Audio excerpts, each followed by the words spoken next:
far away. Breaking news, travel update. It's been a while since I've done a live. How is everybody? I pray all is well with all of you. Oh, let's see. Let's see if anybody's coming in yet. Not yet. I'll give it a little bit. I didn't announce it or anything like that, so what do I expect? What do I expect? What do I expect? I really don't know, but we shall see. And I'm just gonna say, hey everybody. It's gonna be a live update, everyone, with what's happening right now. So a lot of the things that I'm uploading, I have been uploading from our time in Thailand. We were in Thailand 2 months, and it was 2 months longer than what I expected.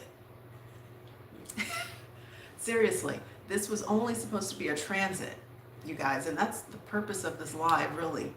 For those who've been following me, and I really appreciate it, thank you to all of my new subscribers, to current subscribers. Thank you guys. I really appreciate it. Thank you for showing this old lady some love.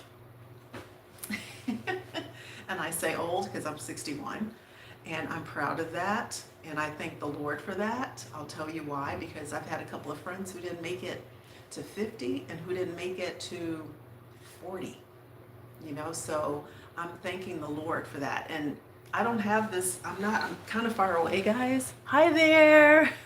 Thank you so much for joining me. Thank you. So yeah, I didn't have any expectation of staying in Thailand as long as we were, but we ran into a hiccup, okay? Now, when in November, we were in Italy, right? So when we were in Italy, I applied for my visa for Vietnam, okay? I got that in a few days. And so as soon as I got it, booked my flight, and Chick and I were on our way. Found a non-stop from Italy to Thailand, to Bangkok, because they just started a new route. So I said, great, that's fantastic, right? That's fantastic, because then once I'm there, we only have an hour flight, 45 minutes, whatever. No problem, right? Wrong. So I had never been to Bangkok before, even though I've lived in Thailand. I lived in Thailand I think it was 6 years ago, because I was teaching in a small little village called Lang Swam, which is in the south of Thailand, right? So I was there, and I had gone to Phuket, I've gone to Krabi, but I had never been to Bangkok. I had just been up there maybe to take care of some paperwork when I was teaching for maybe a day. So I said, okay, I'll spend some time in Bangkok. Let's show Bangkok some love. So we get there, you know, we check into the W Hotel, shout out, rolled out the red carpet for us. Okay, they have a pet menu and everything, you guys. I'm going to post a video about it. They had a pet menu. They were great. They were really pet friendly. And that's about the pet friendliest as it was when we were in Thailand, I have to tell you. So anyway, what happened, okay, let's see who's coming in here. Hey guys, hello, hello. Thank you so much, because I have this is set up a little far away. So thank you guys for coming in. Hi there. Thank you so much. I appreciate you guys. How are you? So anyway, we're there. It's been maybe 2 weeks that we've been in Bangkok, and I explored different areas. So it's time to get ready to go on to Vietnam, because that was really my, that was my plan, to just transit through Thailand, and that's it, and go on to Vietnam, right? Because I've never been to Vietnam. Show up at the airport. I didn't buy my ticket ahead of time, because you just never know how these things are going to go. We get there. I go to Vietnam Airlines. They get out the measuring tape for Chica's carrier, right? And I think she measured the wheels and all that stuff too. And so we're talking and everything, and I'm thinking everything. I'm getting ready to buy my ticket. She said, "But ma'am, I have to tell you, your carrier size is not doesn't meet the requisites for the flight. And it's like, what? What do you mean? And at that time, guys, she was 9K. This is the thing. This is what I've come to find out. There are certain airlines, their cutoff is 7K. Pounds, that's like 17 pounds or something like that. That's their cutoff. Chica is between like 8 and 9. At least she was. She's at 7.9 now, 7.9, because we've been doing a lot of walking and all that kind of stuff or whatever. And so she's really fit. You should have seen her last year, because I adopted her, in case those don't know. I adopted her from a gentleman with Parkinson's dementia, right? So when he found her, when he got her from the rescue, and he always told me the story that he didn't rescue her, she rescued him. Oh, isn't that so? Oh. So anyway, he was already in retirement, right, when he got her. So she's never been crate trained. She had a big, vast yard to like run around in, and that, you know, let Chica be free, right? She's used to being free. So, you know, they were kind of indulging her, and so she had gained a little bit of weight. She was probably almost 30 pounds last year. So you should see her now. I'm going to have a picture up. I'm going to put some pictures up and stuff like that. You should see her now. She's taking a nap right now. So anyway, she's always hovered around 8 or 9K. So I said, no, are you kidding me? She fits in here. She can turn around. She can lay down and all that kind of stuff. No, that's just our requirement. I said, but she's a senior dog. She's a senior. She's 13 years old. She's going to be 14 in a few months. I said, there's no way I'm putting her in cargo, and I'm not putting her up under the plane, because as I said, she is not accustomed to she was never crate trained, and she's not accustomed to that, and I would never do that. So I was like, oh my God. And then I'm looking around. It's like, should I just, and I didn't feel like going to different airlines at that time, because we had just come from the animal quarantine area, and it's not, she was in quarantine, but that's what they call it, to get the health certificate to leave to go on to Vietnam, which we already had when we got there, because the same health certificate that you get for Vietnam is good for Thailand. They're the same. So I was just, at that point, I was like, okay, we leave. So I get a Grab, we leave, we go check into an Airbnb hotel. So I'm like, I don't want to think about any of this anymore. Okay, so long story short, you guys, I went to Hua Hin. We stayed in Hua Hin a couple of weeks. You know, I had a house down there. She loved that, because there was a yard and it was just quieter than Bangkok, because I realized quickly that Bangkok was just not pet friendly. It's not. And the reason it's not is because the infrastructure is not designed that way for dogs. Let's see who else came in here. Hey guys, how are you? Thank you guys for coming in. Wow, thank you. Okay. So anyway, the infrastructure is just not designed for dogs. It's a concrete jungle. You know what I'm saying? And while I was there, I was even considering looking into the visas and things like that. It's like, okay, I'm already here. Maybe the Lord's directing me to check into this, right? So I qualified for retirement visa. I qualified for the DTV or something like that and everything. But guess what they require you to do? All this hoop jumping. I would have had to leave Thailand, which means that is another health certificate to leave and go someplace, however long it takes for them to do whatever they need to do, and then come back. Well, I can't do that because I have a dog, right? So to get a health certificate to go out of the country, who knows how long that's going to take, the processes for these things. And I talked to several agents. The process for this is not just a day or two, it can be more. And I said, okay, this is just too many hoops. I just can't deal. That's why I made the most of the time that we were there. We went to places. There was only one park called Benja Kitty Park that was really designed that was pet friendly, okay? The other parks there, like Lumpini, they have many parks, okay, and that kind of thing, but they're not for dogs. Many of the hotels there, we had to end up staying sometimes at, we stayed in the Marriott Executive Apartments. I had never been in those before, and that was fine, but one kind of left a sour taste in my mouth, because one particular one charged me like a $300 deposit, and I was like, I haven't stayed any place where they charge a $300 deposit. at all. And then they didn't tell me that until after we checked in. Then they call me up in the room and say, oh, by the way, it's going to be whatever that turns out to be baht, 10,000 baht or something like that, I forget. And I'm wondering, like, why didn't you guys say that, like, before, when I made the reservation or when I was downstairs at the desk? Why didn't you say that then? Why did you wait until I got to the room? Anyway, that was almost like par for the course, okay, of things that were going to be happening. Plus, I started to get like a lot of sinus headaches and things like that, and maybe just that climate is not for me anymore. So, you guys, during this whole thing, I was trying to make the best out of it, okay? I really was, but it just did not work out. So, for those pet parents out there who are thinking about traveling to Thailand, first of all, it's a warning if you have a medium-sized dog. First of all, they are a high rabies country. Okay, what does that mean? They have a high count of stray dogs and things like that that have rabies. That's what it means. It was like Albania when we were there, and you have stray dogs. I didn't see stray dogs until the last week we were there. And these dogs just came running after. I mean, these adventures, you guys, I'm telling you. So basically you have Cambodia, Vietnam, Thailand, Indonesia, I think Albania, maybe a few other countries are considered to be high rabies countries.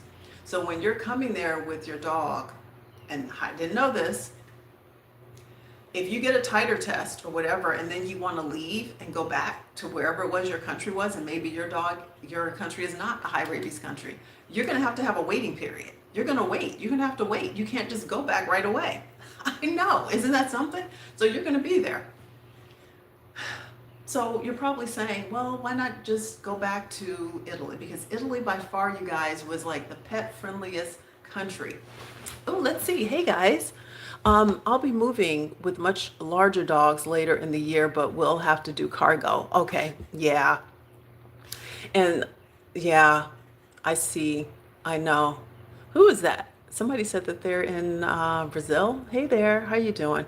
Yeah, that's the thing. When you have bigger dogs, I wish they would come up with, there are a couple of airlines out called Bark Airlines. There's Retrieve and JSX. They're on the pricier side, but if at all you can, utilize those. I was going to try JSX at some point or whatever, but yeah, those particular airlines are actually designed to welcome your pet, and they're pet friendly. You don't have to go through all of the hoop jumping and things like that, where they have to stay in their little carrier the whole time or whatever. But yeah, guys, so because my whole plan was to get to Vietnam, spend some time there, see if I liked it, and maybe put down roots, and that would be home base, and then go from there and travel on to like South Korea and Japan. You cannot go to for 6 months. So Shika already has her titer test. We got that on December 1st, and so you have to wait 6 months. So we can probably go in June, I think, or whatever. Because I've been to Japan before. I was in Wakayama and Osaka. I got to tell you guys a story about that. I'm still friends with Akiko from Wakayama, but she lives in Tokyo.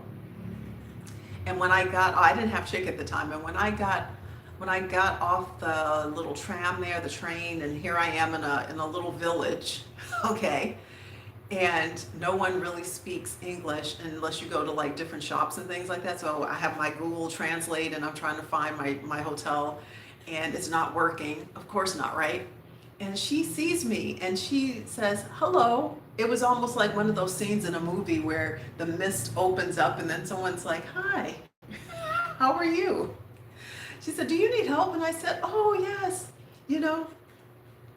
I was like so thankful. And it's like, konnichiwa, and it's like, arigato gozaimai. And she said, I speak English. And I said, oh, okay, thank you so much. So she helped me. She had 3 little tots with her, toddlers. They couldn't have been any more than a year old, you guys. I mean, I couldn't believe how she walked me all the way to my hotel. I said, you don't have to do that. You can just point to where it is. She had all three of them, and she said, no problem. I don't have a problem with you going here. I know I went off on a tangent, you guys, from where I was, but it just made me think of that when I started talking about Japan. And I'll never forget that. And we exchanged numbers. So every now and again, we'll reach out to each other like on WhatsApp. That's what I love about travel, because I've met so many people that way. Yeah. So anyway, let's get back to Thailand. Anyway, guys, I couldn't go anywhere. We could not fly out from any place. Even if I would have taken United Airlines. So if I would have taken United Airlines, oh, let's see what someone said. I have to leave. Okay, I've made my peace with it because yes, those are ridiculously expensive. Qatar is really great at moving animals though. I'll be in North Chiang Mai. Oh, awesome. See, I didn't even get a chance to go to Chiang Mai because when you're traveling in Thailand, you cannot travel with your dog in cabin. Okay.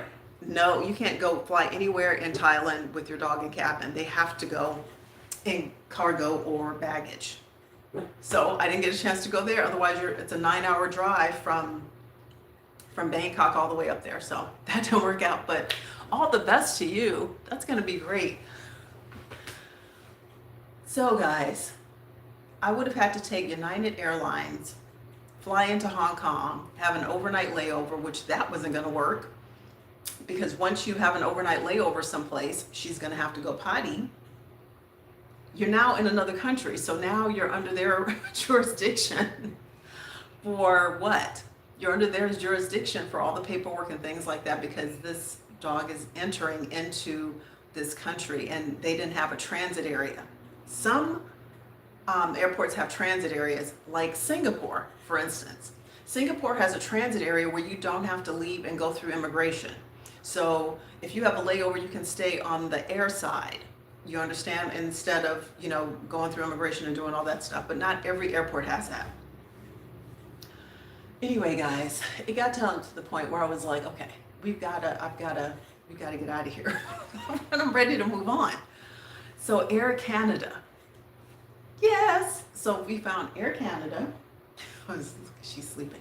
Air Canada flew out of Bangkok to Vancouver, guys. So we had to fly back. I couldn't continue my journey. Fly back, and then I flew from there to where we are now in Mexico. This is where we are. Guys, when I tell you, I was like disappointed that I couldn't continue to join the journey. I was really disappointed because I had no idea that this was going to happen this way. And you don't know these things until you're actually on the journey and you're there. I was disappointed because I did want to go and visit many other countries. I knew which countries we could not go to. Malaysia, which is where I wanted to really go to initially when we left the US. Malaysia has a mandatory 7-day quarantine, so I knew we weren't going there. I knew we probably wouldn't be able to go into Singapore because I'm not sure they have a quarantine, but it was something else. I forget what else it was about that. But you don't have that issue with South Korea. You just have to have the titer test and everything else, and health certificate. I'm not sure if there's an import permit or whatever. I would have to go back and look, because all these things I looked at before. And as I said, I didn't think it was going to be a problem flying out of Thailand. Getting there was easy. Flying out was a whole nother thing, and it was just disastrous. So anyway, we are in Mexico, and in Mexico, and I've been to so many different areas here, guys. I've never been to Mexico City. So, let's see. Hey, okay. Oh, somebody said they lived in Vietnam. Okay. You lived in Vietnam. How did you like it?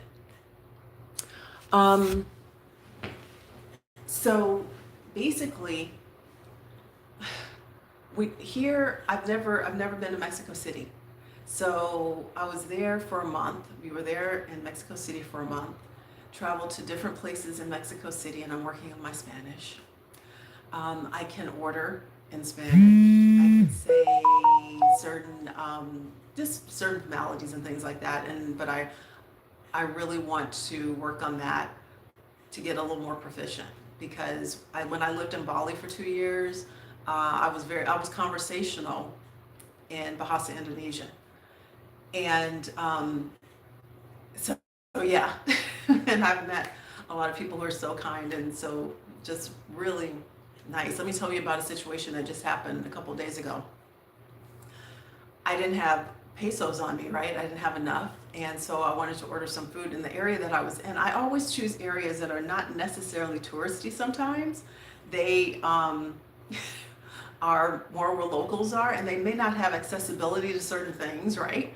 So I couldn't order from Uber or anything like that. But I went to Google Maps and I started looking at restaurants, and I just called on WhatsApp. I just texted them and to ask, can you deliver? And the gentleman, the proprietor said, oh yeah, we can deliver there. That's not a problem, but whatever. And it's like, oh, great. I said, do you accept card though? And I said, oh no. And he said, that's okay. You can pay me tomorrow. And I said, well, I have to transfer money and do all this kind of stuff because I always pay with credit cards, guys. Whenever I'm traveling, that's what I do. So I said, oh shoot, I got to transfer money. He said, it's a holiday in the US or something like that. He said, oh, you can just wait and pay me Tuesday. I said, what? Are you serious? I said, oh, muchas gracias. It's like, oh, wow, that was great. I ended up being able to just get a cash advance on my card because I wanted to pay him because I knew I was moving around the next day. So I did that. He came to my apartment and everything, and I paid him and all that stuff. So Mexican people are wonderful. Just so kind and pleasant and everything. So here you have access to Delta, United, American, Air Mexico, all of those. They can fly pretty much anywhere. But this is the thing you have to remember, even though you're flying out, once you get to your destination, you have to consider, can you fly from there with your pet somewhere else? And where are you going to? So I've learned a lot, you guys, in the last 5 months. I can't believe we've been traveling since September. And I've slow traveled, so I've stayed like in Albania. We were in Albania a month. I was in Italy 3 weeks, and I got a chance to go to Greece. And then we were in Thailand 2 months. And so now we're here in Mexico. How long we're gonna be here? I don't know. But I'm enjoying myself for right now. But I just wanted to let pet parents know that these are the things you have to consider. You have to consider when you are traveling, that the health certificate is a given. You may have an import-export permit. They have to have all their vaccines, and the titer test is important. However, the factor and the main thing that was a factor for us in Thailand was Chica's carrier size, because she was right in between. And even now for certain carriers, especially if you're going to Asian countries, because those airlines are small, with the exception of Korean Airlines, I think she would be fine any place else at this point. But that is the difficulty you may have, but even more so, you may not be able to fly out, because if you're in a high rabies country, consider that, and you're flying back to a country that's not high rabies, then that may present some complications, and you may have to end up staying a lot longer than what you expect. So you got to remember that. So anyway, guys, let's see. Anyway, I just want to say, and thank you so much. Thank you so much for everybody who hopped on here. I know this is probably going a little bit longer than what I expected. But I hadn't done a live in a while, and I hadn't updated everybody on where we are, but this is where we are now. So I will be posting some of our photos and our videos and that kind of thing. But if you have any questions for me at all, please feel free to put them in the comments, and I will definitely reply to you, so that can help anybody else who's probably considering it, because summer's coming up. Right? And I know a lot of people, have, their vacations planned, and you may not want to leave your fur baby with someone, you may not have anyone to leave them with. So you want to know what you can do, what your options are and things like that. And if you have a a dog that's the size like Chick is. Like I said, she's 7.9 now. We just went to the vet the other day, and because I usually get her anal glands done once a month. When you have small dogs like that, those are things you usually do. Just general maintenance, right? For small dogs and things like that. And she got a little shampoo, so, and her nails trimmed. But yeah, just keep those things in mind. So thank you to all my new subscribers. Thank you for everyone who, gives this old lady a little bit of love. I really appreciate it. I really appreciate it. And if you haven't subscribed, please do so. Please comment. I love to respond to those who leave comment and that kind of thing, so I can answer any of your questions that you may have. Really appreciate you guys. And that's it, I guess, for today. And I'll talk to you guys later. Okay, take care. Thank you for everybody who put your comments in there, and I will respond to you once I'm done here. Okay, thanks so much, guys. Have a blessed day. Bye.